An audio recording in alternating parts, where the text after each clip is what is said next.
gicamunsi cya Noheri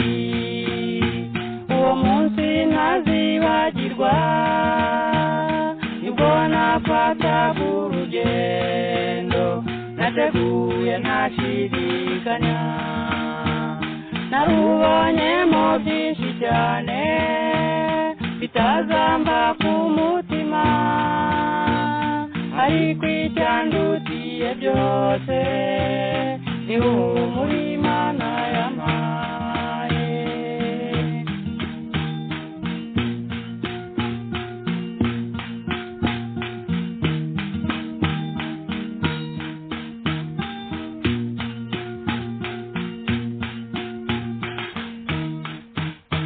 Aho nari nagendereye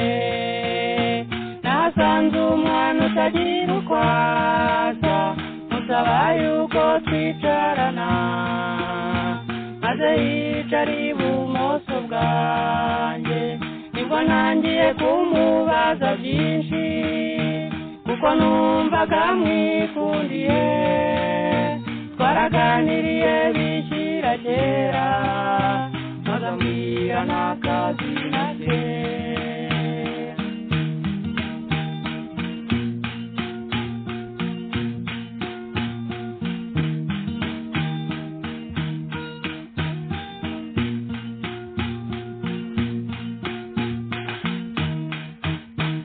kubera kwaho twari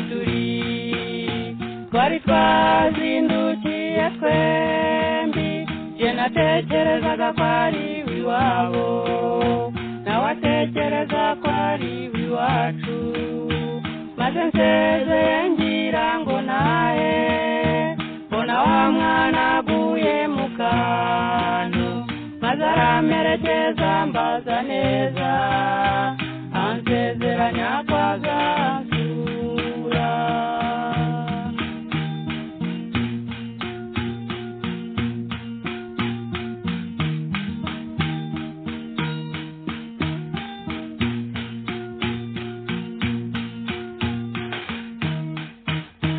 Singiye kubeshya kizira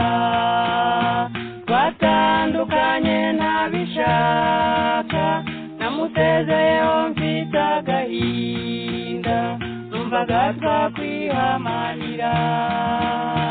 nazirikanaga iryo yambwiye ngo nzajye mukundana wankunde we maze nkibuka imvugo ye nziza niseko iziri imbereka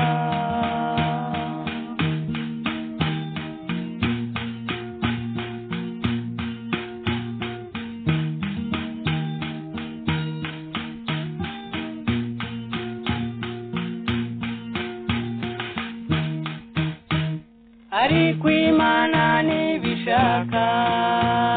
n'ubundi niyo yaduje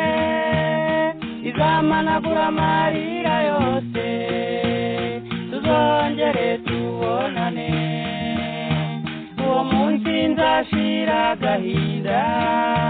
ubwo nzabonana n'umukunzi we Esiteri mwana washavuje Imana nigena byose Esiteri mwana washavuje nkunda nkunda abandi baganye urukweri rurashitanye wenda gutura Imana umutima ugukunda ariko burya mwana washavuje wenda rimwe tuzabonana Esiteri mwana washavuje burya Imana